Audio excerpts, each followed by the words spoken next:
نحمدہ و نصلی علی رسولہ الکریم اما بعد فاعوذ باللہ من الشیطان الرجیم بسم اللہ الرحمن الرحیم رب اشرح لی صدری ویسر لی امری واحلل عقدۃ من لسانی یفقہوا قولی۔ علم کو اگلی نسلوں تک پہنچانا چاہیے۔ زیاد بن لبید رضی اللہ عنہ سے روایت ہے کہ نبی اکرم صلی اللہ علیہ وسلم نے فرمایا کہ اس وقت جب علم اٹھ جائے گا، میں نے عرض کیا اے اللہ کے رسول، علم کیسے اٹھے گا؟ حالانکہ ہم خود بھی قرآن پڑھتے ہیں اور اپنے بچوں کو بھی پڑھاتے ہیں، بیٹوں کو بھی، اور ہمارے بیٹے اپنے بیٹوں کو، اسے نسل در نسل قیامت تک پڑھتے رہیں گے۔ آپ نے فرمایا تیری ماں تجھ پر روئے، یعنی تمہیں سمجھ کیوں نہیں آ رہی؟ میں تو تمہیں مدینہ کا سمجھدار لوگوں میں سے شمار کرتا تھا۔ کیا یہ یہود و نصارہ تورات اور انجیل نہیں پڑھتے لیکن ان کی کسی بات پر عمل نہیں کرتے؟ یعنی صرف پڑھنا ہی کافی نہیں ہے اور پڑھاتے ہی جانا کافی نہیں ہے، جب تک ہمارے عمل میں نہیں ڈھلے گا اگلی نسلوں تک وہ علم ختم ہو جائے گا۔ تو علم آگے نہیں پھیلتا جب تک اس پر عمل نہ کیا جائے، کیونکہ لوگ کتابوں سے یا لیکچرز وغیرہ سے زیادہ سننے کی بجائے رول ماڈل دیکھنا چاہتے ہیں کہ اس بندے کو زیادہ فالو کرتے ہیں جو ان کو وہ کرتا ہوا نظر آ رہا ہوتا ہے نا۔ تو عملی نمونہ دیکھیں تو دین اس وقت آسان ہو جاتا ہے جب اسے ایکچولی کوئی کر کے دکھاتا ہے، اور ہمارے دین کی یہی خوبی ہے کہ ہمارے نبی صلی اللہ علیہ وسلم نے سارا دین ہمیں کر کے دکھایا، ہر چیز جو ہے وہ ان کے عمل میں تھی، کوئی بھی ایسی بات تھی جو انہوں نے کہی اور کی نہ ہو۔ تو الحمدللہ دین آسان ہوتا ہے، دین آسان ہے اگر ہم کرنا چاہیں تو ہم 22واں پارہ شروع کرتے ہیں، آیت نمبر 31 سورۃ الاحزاب۔ وَمَن يَقْنُتْ مِنكُنَّ لِلَّهِ وَرَسُولِهِ وَتَعْمَلْ صَالِحًا نُؤْتِيهَا أَجْرَهَا مَرَّتَيْنِ وَأَعْتَدْنَا لَهَا رِزْقًا كَرِيمًا۔ يَا نِسَاءَ النَّبِيِّ لَسْتُنَّ كَأَحَدٍ مِّنَ النِّسَاءِ إِنْ اتَّقَيْتُنَّ وَلَا تَخْضَعْنَ بِالْقَوْلِ فَيَطْمَعَ الَّذِي فِي قَلْبِهِ مَرَضٌ وَقُلْنَ قَوْلًا مَّعْرُوفًا۔ اور یہ پچھلے والی کنٹینیوشن ہے۔ پچھلی آیتوں میں ہم نے دیکھا تھا کہ جب وہ بات ہوئی تھی نبی کی بھی جو ازواج مطہرات ہیں، اور جب اللہ تعالیٰ نے ان کو ایک طرح سے وارن کیا تھا، انہوں نے آپ صلی اللہ علیہ وسلم کو ناراض کر لیا تھا، تو پھر اللہ نے آپ کو اختیار دیا تھا کہ بے شک آپ ان کو چھوڑ دیں۔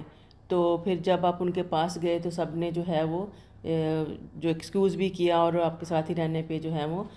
خوش دلی کے ساتھ رضامندی کا اظہار کیا۔ تو اب آگے بات آ گئی کہ اب یہ ہو گیا سیٹ، تو اب اللہ تعالیٰ ان سے کیا کہتے ہیں، اور تم میں سے جو اللہ اور اس کے رسول کی فرما بردار بن جائے، تم میں سے جو بھی اور نیک عمل کرے تو ہم اسے اجر جو ہے وہ دگنا دیں گے، اور اس کے لیے ہم نے عزت کا رزق بھی تیار کر رکھا ہے۔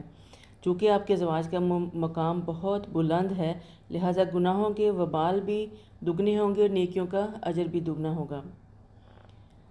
اور اے نبی کی بیویوں، تم عام عورتوں کی طرح نہیں ہو، اگر تم اللہ سے ڈرتی رہو تو کسی نامحرم سے دبی زبان سے بات نہ کرو، ورنہ جس شخص کے دل میں مرض ہے وہ غلط توقع لگا بیٹھے گا، لہذا سیدھی بات کرو۔ یہ ایک پورا قاعدہ ہے جو ان کے تھرو ہم سب عورتوں کو اللہ تعالیٰ مومن عورتوں کو دے رہا ہے کہ جو ہے نا اللہ تعالیٰ سے بھی ڈرتے رہیں، اللہ کا خوف کھائیں، اسپیشلی جب کسی نامحرم آدمی سے بات کریں تو ضرور جو ہے نا کوشش کریں کہ ان کے ساتھ بلا وجہ کی ادھر ادھر کی باتیں نہ کریں، ہنسی مذاق نہ کریں، کہ کسی کو غلط فہمی، جن کے دلوں میں مرض ہوتا ہے بلا وجہ کا عورتوں کے ارد گرد جال پھینکنے کا، تو کوئی غلط امیدیں نہ لگا بیٹھیں آپ کے ساتھ۔ تو بہتر ہے کہ ان کے ساتھ اتنی ہی بات کرو جتنے کی ضرورت ہے، اور یعنی آپ کی آواز میں بلا وجہ کی شرینی نہ گھولے ہوئے ہو، لوچدار نہ ہو، اور ضرورت سے زیادہ باتیں نہ کرو، اور نہ اتنی پست ہو کہ سرگوشیاں معلوم ہوں۔ یعنی ایک ہمیں ٹریننگ کی جا رہی ہے کہ غیر آدمیوں سے کس طرح بات کرنے کے کسی کو کسی قسم کی غلط فہمی نہ ہو جائے۔ اور پھر یہ کہ وَقَرْنَ فِي بُيُوتِكُنَّ وَلَا تَبَرَّجْنَ تَبَرُّجَ الْجَاهِلِيَّةِ الْأُولَىٰ وَأَقِمْنَ الصَّلَاةَ وَآتِينَ الزَّكَاةَ وَأَطِعْنَ اللَّهَ وَرَسُولَهُ إِنَّمَا يُرِيدُ اللَّهُ لِيُذْهِبَ عَنكُمُ الرِّجْسَ أَهْلَ الْبَيْتِ وَيُطَهِّرَكُمْ تَطْهِيرًا۔ اور اپنے گھروں میں قرار پکڑے رہو، پہلے دور جاہلیت کی طرح اپنے زیب و زینت کی نمائش نہ کرتی پھرو، اور صلاۃ قائم کرو اور زکوٰۃ ادا کرو اور اللہ کے رسول کی اطاعت کرو، اور اہل بیت یعنی نبی اور اہل بیت اللہ تو یہ چاہتا ہے کہ تم سے ناپاکی کو دور کر دے اور تمہیں اچھی طرح پاک صاف کر دے۔ یہ جو ہے ایک بظاہر تو یہ جو آیت ہے وہ سیدھی جو اللہ تعالیٰ نے ازواج مطہرات کو ڈائریکٹ مخاطب ہوئے ہیں، لیکن اصل میں تمام جو عموماً ساری جو مومنین عورتیں ہیں ان کے لیے اس میں بات آ گئی کہ اصلاح کی گئی ہے، اور ابتدا آپ صلی اللہ علیہ وسلم کے گھر سے کی گئی ہے۔ اور اس کے علاوہ صحابہ رسول کو مسائل وغیرہ پوچھنے کے لیے بھی آپ کے یہاں آنا ہوتا تھا، تو تاہم یہ حکم بھی عام ہے۔ اس آیت سے یہ ثابت ہو جاتا ہے کہ عورت کے لیے اصلی مقام اس کا اپنا گھر ہی ہے، اور اس لیے جو ہے وہ جہاد جو ہے وہ مسجد میں جماعت سے صلاۃ، اس کے اوپر عورت کے اوپر جہاد اور مسجد میں فرض نماز نہیں کی گئی، ٹھیک ہے نا۔ اور کیونکہ اللہ تعالیٰ ہم سے بہتر جانتا ہے۔ اس موضوع پر امت میں ڈیفرنٹ باتیں پائی جاتی ہیں۔ ایک طرف عورتوں کو مرد کے شانہ بشانہ چلنے کی غیر فطری جو خواہش ہوتی ہے، اور یہ ظلم کی انتہا ہے کہ اسے قرآن حدیث سے بھی ثابت کرنے کی کوشش کی جائے۔ دوسری جانب کچھ لوگوں نے مذہب کے نام پر عورتوں کو قیدی بنا چھوڑا ہے۔ عملی طور پر انہوں نے بغیر کسی جرم کے اپنی خواتین کو سزا دے رکھی ہے، جو کہ اللہ تعالیٰ نے فحاشی کی سزا کے طور پر ان کے لیے مقرر فرمائی تھی۔ بات ساری یہ ہے کہ اللہ تعالیٰ ایک توازن قائم کرتا ہے، اور توازن یہ ہے کہ آپ کا بیسٹ جو ہے ایریا کار، دائرہ کار کسی بھی عورت کا اس کا گھر ہوتا ہے۔ ایک گھر کو اچھے طریقے سے چلانا اور گھر والوں کا خیال رکھنا، اولاد کو پالنا، اچھے مسلمان بنانا، اور جو باقی چیزیں اللہ تعالیٰ نے کہی ہیں وہ کرو، یعنی نماز قائم کرو، زکوٰۃ دو، اللہ کے رسول کی اطاعت کرو، اور اہل بیت کی بھی۔ تو اہل بیت میں آتا ہے کہ یہ جو حضرت علی، حضرت فاطمہ اور ان کے 2 بیٹے، یہ آپ صلی اللہ علیہ وسلم کے اہل بیت کے اندر شامل ہیں۔ باقی آپ کے ازواج مطہرات اور آپ کی جو بیٹیاں ہیں یہ سب آپ کے اہل بیت ہیں۔ تو بات یہ کہ یہاں پہ منع کیا گیا کہ زیب و زینت کی نمائش نہ کرتی پھرو، یعنی باہر اگر نکلنا بھی پڑتا ہے تو آپ پردے میں نکلو، اور بہت زیادہ جیولریاں اور میک اپ اور آرنیٹ قسم کے کپڑے پہن کر نہ نکلا جائے۔ باقی یہ کہ عورت کو مسجد میں جانے کی اجازت ہے، اس کے لیے اس کے متعلق حدیث میں بھی آتا ہے کہ اپنی عورتوں کو مساجد سے مت روکو، مگر گھر ان کے لیے بہترین ہے۔ یعنی اپنی عورتیں اپنی ضرورت پوری کرنے باہر جا سکتی ہیں، لیکن بلا وجہ گھر سے باہر رہنا اور جو بنیادی ذمہ داریوں کو نظر انداز کرنا درست نہیں۔ بہت سی عورتیں جو ہیں وہ شوقیہ جو ہے نا وہ گھر واسیوں کے حوالے کر کے خود، اگر ضرورت نہیں ہے آپ کو تو صرف اپنے منوانے کے لیے گھر سے باہر نکلنا یہ فطرتاً پسند نہیں کیا گیا۔ ابو سعید خدری سے روایت ہے کہ ایک عورت رسول کریم صلی اللہ علیہ وآلہ وسلم کے پاس آئی اور بولی، یا رسول اللہ، آپ کی تمام احادیث تو مرد لے گئے، ہمارے لیے بھی کوئی دن یا وقت مقرر کر دیں تاکہ ہم بھی آپ کے پاس آ کر ڈائریکٹ علم حاصل کر سکیں، اور وہ تعلیمات آپ ہمیں بھی سکھائیں جو اللہ نے آپ کو سکھائی ہیں۔ آپ نے فرمایا کہ تم فلاں دن اور فلاں جگہ پر اکٹھی ہو جاؤ، چنانچہ عورتیں وہاں جمع ہوتیں اور آپ ان کو وہ سب سکھایا جو اللہ نے آپ کو سکھایا تھا۔ اور یہ بات کہ ولا تبرجنا تبرج الجاہلیہ، دور جاہلیت کے اپنا زیب و زینت مت دکھاؤ۔ حضرت ابو ہریرہ سے مروی ہے کہ آپ نے فرمایا کہ اللہ کی بندیوں کو مسجدوں سے مت روکو، لیکن چاہیے کہ زیب و زینت کے بغیر نکلیں۔ یہ موضوع ہم پہلے بھی کر چکے ہیں کہ آپ پورے وقار کے ساتھ سادہ سمپل کپڑوں میں پورے جو سطر کی جو شرطیں ان کو پورا کر کے پھر آپ مسجد میں آئیں۔ آپ وہاں کے اور لوگوں کے لیے فتنہ کا باعث نہیں بننا چاہیے عورتوں کو۔ پھر آپ نے فرمایا کہ تمہاری بدترین عورتیں وہ ہیں جو اپنی زیب و زینت کی نمائش کرنے والی ہوں، اکڑ کر چلنے والی ہوں، یعنی چال میں بھی دوسروں کو اپنی طرف متوجہ کرنے والی ہوں، اور یہ منافق عورتیں ہیں۔ مرد عورت کے دائرہ کار کو مخصوص کر دیا گیا تاکہ گھروں کے اندر بے چینی پیدا نہ ہو۔ مقصد تو یہی ہے کہ جو اپنے اپنے دائرہ کار میں اس میں رہیں تاکہ سوسائٹی میں ایک پاکیزہ ماحول بنا رہے۔ جب اس طرح کی عورتیں جب بلا وجہ گھروں سے نکلتی ہیں بن ٹھن کے، تو باہر فتنہ ہی فتنہ ہوتا ہے، اور ان سے بہت سے گھر بھی برباد ہوتے ہیں۔ تو اس چیز سے اللہ تعالیٰ نے منع کیا۔ اور کیوں اللہ تعالیٰ کہتا ہے، اللہ تو یہ چاہتا ہے کہ تم سے ناپاکی کو دور کر دے اور تم کو اچھی طرح سے پاک صاف بنا دے، یعنی آپ پاک ہیں کہ گھر پاک ہوگا تو پھر ایک پورا معاشرہ بھی پاک صاف ہو جاتا ہے۔ اور جو تمہارے گھروں میں اللہ کی آیات اور حکمت کی باتیں پڑھ کر سنائی جاتی ہیں انہیں یاد رکھو، بلا شبہ اللہ بڑا ہی باریک بین اور باخبر ہے۔ بے شک مسلمان مرد اور مسلمان عورتیں، مومن مرد اور مومن عورتیں، فرما بردار مرد اور فرما بردار عورتیں، اور صدقہ دینے والے مرد اور صدقہ دینے والی عورتیں، اور صابر مرد اور صابر عورتیں، اور اللہ کے آگے جھکنے والے مرد اور اللہ کے آگے جھکنے والی عورتیں، اور صدقہ کرنے والے مرد اور صدقہ کرنے والی عورتیں، اور روزہ رکھنے والے مرد اور روزہ رکھنے والی عورتیں، اور شرمگاہ کی حفاظت کرنے والے مرد اور حفاظت کرنے والی عورتیں، اور اللہ کا بکثرت یاد کرنے والے مرد اور بکثرت یاد کرنے والی عورتیں، ان سب کے لیے اللہ تعالیٰ نے بخشش اور بڑا ہی اجر تیار کر رکھا ہے۔ یہ بڑی خوبصورت آیت ہے۔ ہم نے جب یہ سپارہ کیا تھا تو ہماری ٹیچر نے ہمیں یہ زبانی یاد کروائی تھی۔ یہ بہت ہی اچھا ریمائنڈر ہے جس کے اندر مسلمان مرد اور عورتیں دونوں کو ساتھ ساتھ اللہ تعالیٰ نے جو ہے وہ مخاطب کر کے ان کی ساری کوالٹیز اللہ تعالیٰ نے بتا دی ہیں، اور ان سب کے لیے اللہ تعالیٰ نے کیا کیا ہے کہ اللہ نے بخشش بڑے ہی اجر کا وعدہ کر رکھا ہے۔ عمارہ کہتی ہیں کہ نبی اکرم صلی اللہ علیہ وسلم کے پاس آئیں، کہا مجھے ہر چیز مردوں کے لیے معلوم ہوتی ہے، عورتیں تو کسی شمار و قطار میں ہیں ہی نہیں۔ تو تب یہ آیت نازل ہوئی، یعنی عورتیں کتنی اس وقت کی اٹینٹیو عورتیں تھیں، سوچیے ذرا انہیں کتنا فکر تھا اپنے حق کا اور اپنے دین کا اور اپنے علم کا اور اپنی آخرت کا، کہ وہ فوراً پہنچ جاتی تھیں آپ کے پاس بھی ہم کہاں ہیں۔ تو پھر اللہ تعالیٰ بھی ان کی تسلی کروا دیتا تھا اور اللہ کا نبی بھی۔ وما كان لمؤمن ولا مؤمنة إذا قضى الله ورسوله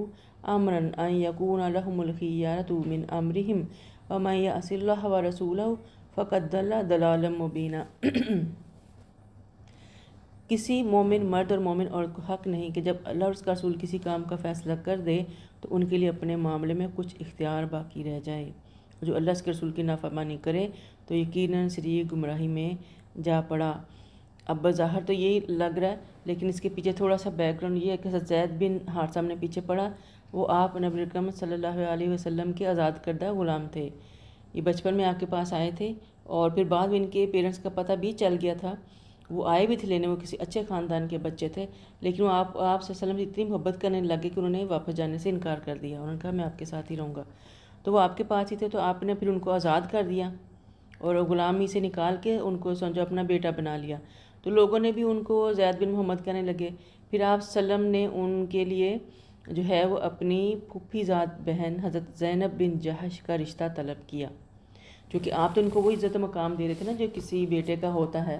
تو انہوں نے اپنی کزن کے ساتھ ان کا رشتہ کرایا، چونکہ وہ آپ کے خاندان کی تھی، لہٰذا معاشرے میں اشراف کا خاندان سمجھا جاتا تھا، چنانچہ اس رشتہ پر ان لوگوں کو تعامل ہوا۔ تب یہ آیت نازل ہوئی تھا، زینب بن جہش نے اپنی خواہش کے خلاف اللہ اور اس کے رسول کی اطاعت میں سر تسلیم کم کر دیا، کہ جب اللہ نے یہ فیصلہ کر دیا ہے کہ ان کی شادی انہی سے ہوگی تو پھر وہ کون ہوتی ہے منع کرنے والی۔ تو انہوں نے پھر اللہ کے احکامات کو مانا اور اپنا آپ کو سرنڈر کر دیا، اور نکاح اللہ کے حکم سے نافذ ہو گیا، مگر خاندانی جو مراتب میں تفاوت کی وجہ سے نباہ نہ ہو سکا، چنانچہ اللہ تعالیٰ کی جانب سے آپ کو اشارہ مل گیا کہ اب حضرت زینب کا نکاح آپ سے کیا جائے گا، اور معاشرے میں چونکہ متبنع جو بیٹا ہوتا ہے وہ بیٹے ہی کی طرح سمجھا جاتا تھا، اور آپ صلی اللہ علیہ وسلم کو معاشرتی دباؤ برداشت کرنا گراں معلوم ہوا۔ اب اس ایک آیت کے اندر کتنے لوگوں کو اللہ تعالیٰ نے سیدھا کر دیا۔ تو پہلے وہ نکاح پہ تیار نہیں تھے، ہو گئے، پھر وہ 1 سال چلا یہ نکاح، اور اس کے بعد اور یہ ساری کچھ ہونا تھا، اللہ کی حکمت تھی، اور اللہ تعالیٰ یہ ڈوریاں ہلا رہا تھا پیچھے سے، اور اللہ تعالیٰ نے یہ جو ایک متبنع یا لے پالک بیٹے کو اپنا نام دے دینا، اس چیز کو ختم کرنا تھا، اور اس چیز کو ختم کرنے کا یہی طریقہ تھا کہ اس کو سختی سے ختم کیا جائے، یعنی کوئی ابہام نہ رہے درمیان میں، اور اللہ تعالیٰ نے بہت ہی اسٹریٹ فارورڈ اور بہت ہی ایک طرح سے سخت طریقہ بھی اپنایا کہ جس بچے کو آپ نے ساری عمر بیٹا کہہ کے پالا، بیٹے کی طرح رکھا، اور اس کو مشہور بھی ہو گیا بیٹے کی طرح، اب اس کی جو متعلقہ ہے جس کو اس نے اللہ تعالیٰ نے ڈیورس کرایا، اس کے ساتھ آپ کی شادی کا فیصلہ کیا۔ تو یہ بہت ہی بھاری اور گراں بات تھی آپ صلی اللہ علیہ وسلم کے اوپر، ایک معاشرے میں رہتے ہوئے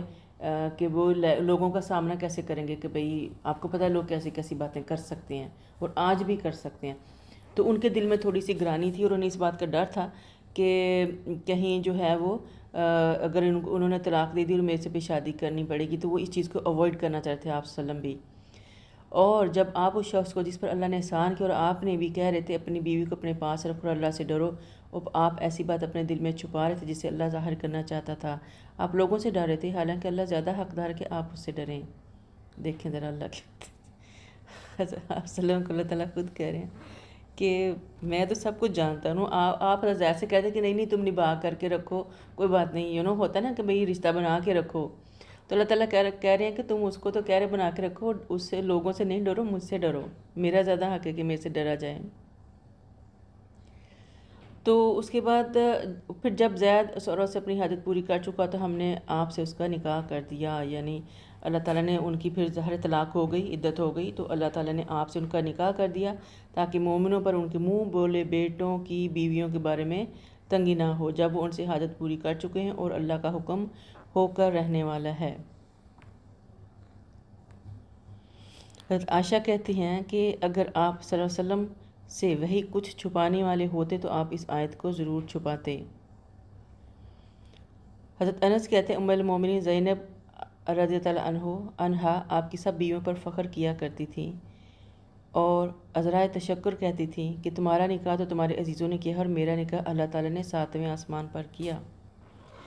اور یہ جیسے اللہ تعالیٰ نے خود کہا کہ میں نے آپ کا نکاح کر دیا، تو اللہ تعالیٰ نے ان کا نکاح کر دیا تھا،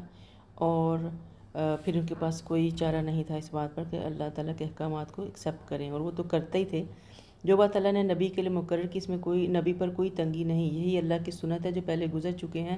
اور ان میں بھی جاری رہی، اور اللہ کا حکم ایک طے شدہ فیصلہ ہوتا ہے اور یہ ان میں جاری رہی۔ یہ اور جو اللہ کے پیغام پہنچایا کرتے تھے وہ اسی سے ڈرتے تھے اور اللہ کے کسی اور سے مطلق نہیں ڈرتے تھے، اور حساب لینے کو اللہ ہی کافی ہے۔ اور اب اللہ تعالیٰ جو ہیں جن لوگوں نے آپ کو تانے وانے دیے،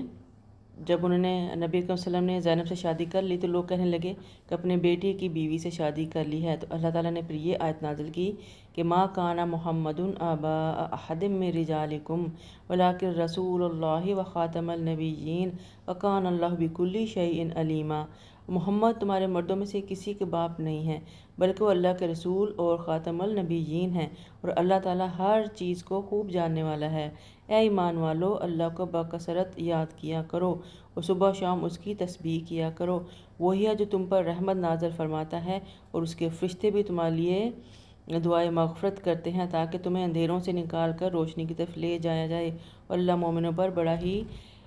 مہربان اور رحیم ہے۔ اب یہ اللہ تعالیٰ کو جو ہے وہ تانا دینے والوں کے لیے یہ اللہ تعالیٰ نے آگے سے جواب دیا، اور کہ جو حضرت محمد صلی اللہ علیہ وسلم ہیں وہ تمہارے مردوں میں سے کسی کے بھی باپ نہیں، آپ کے ہاں بیٹا پیدا ہوئے مگر سب بچپن میں ہی فوت ہو گئے تھے، اور یہ بھی کہ آپ نبی اکرم صلی اللہ علیہ وسلم اللہ تعالیٰ کے آخری نبی ہیں، اور یہ کہ اس کے بعد آپ کا کوئی نبی آپ کے بعد نہیں آئے گا۔ آپ نے خود فرمایا کہ بنی اسرائیل کی سیاست ان کے انبیاء کیا کرتے تھے، کوئی نبی وفات پا جاتا تو اس کی جگہ دوسرا نبی آ جاتا، اور یقیناً میرے بعد کوئی نبی نہیں آئے گا اور ان قریب میرے بعد خلفاء ہوں گے اور بہت ہوں گے۔ تو اللہ تعالیٰ کے نے نبی صلی اللہ علیہ وسلم کی نبوت کو آخری کرنے کے لیے ہر وہ اقدام کیا جو لوگوں کے درمیان میں کوئی بھی شبہ ڈال سکتا، اور عام طور پہ ہوتا ہے نا بیٹوں جو ہوتے ہیں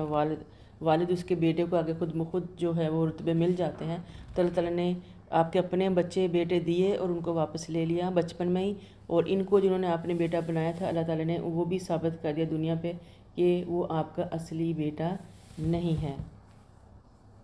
اور پھر یہ کہ اللہ تعالیٰ کے ساتھ جو ہے وہ آپ اللہ تعالیٰ کو ایمان والو اللہ کو بکثرت یاد کیا کرو اور صبح شام اس کی تسبیح کیا کرو۔ اصل کام جو ہے آپ کا کرنے والا ادھر ادھر کی باتیں نہیں ہیں، لوگوں کے ذاتی معاملات میں جھانکنا نہیں ہے، آپ کا کام کیا ہے؟ اللہ کا ذکر کرنا، اور صبح شام بکثرت، یہ بھی نہیں کہ بس ایک آدھ دفعہ اللہ اللہ کر لیا۔ جو تسبیحات ہمیں بتائی گئی ہیں ہمیں ان کا ذکر کرنا چاہیے، اللہ تعالیٰ کی پاکی بیان کرنی چاہیے، اس کا شکر ادا کرنا چاہیے، تاکہ وہ ہمیں اندھیروں سے نکال لے، ہم پہ اپنی رحمت نازل کرے اور ہمیں روشنی میں لے جائے، کیونکہ اللہ ہمارے اوپر بہت مہربان ہے۔ تحیتہم یوم یلقونہ سلام، جس دن اللہ سے ملیں گے ان کا استقبال سلام سے ہوگا، اور ان کے لیے باعزت اجر تیار ہے۔ یا ایھا النبی انا ارسلناک شاہدا ومبشرا ونذیرا، اے نبی ہم نے آپ کو گواہی دینے والا اور بشارت دینے والا اور ڈرانے والا بنا کر بھیجا ہے۔ مبشرا ونذیرا، خوشخبریاں دینے والا اور ڈرانے والا۔ خوشخبریاں کس چیز کی؟ کہ ہم آگے اللہ تعالیٰ نے ہمارے لیے کیا کیا اچھی چیزیں رکھی ہوئی ہیں، اور یہ کہ جو ہم نیک اعمال کریں گے تو اس کے بدلے میں ہمیں کیا ملے گا دنیا میں بھی اور آخرت میں بھی، اور نذیرہ یعنی ڈرا کے بھیجا کہ اللہ کا خوف دل میں رکھنا چاہیے زندگی گزارتے ہوئے، اور یہ کہ آخرت میں کیا کیا ہو سکتا ہے اگر ہم وہ نہیں کریں گے جو ہمیں کرنا چاہیے۔ اور پھر آپ نے یہ بھی فرمایا کہ آپ نے یہ بھی خوشخبری سنائی کہ لوگوں خوش ہو جاؤ اور اپنے پچھلوں یعنی بعد میں آنے والوں کو بھی خوشخبری سنا دو کہ جس نے سچے دل سے گواہی دی کہ اللہ کے علاوہ کوئی الہ نہیں تو وہ جنت میں جائے گا۔ تو اس طرح کی بے شمار حدیثیں خوشخبری ہمیں ملتی ہیں، آپ صلی اللہ علیہ وسلم کی حدیث میں بھی ملتی ہیں اور ہمیں قرآن میں بھی ملتی ہیں، تو یہ سارا کچھ آپ نے نبی صلی اللہ علیہ وسلم کے ذریعے ہی ہمیں کہلوایا۔ وداعیا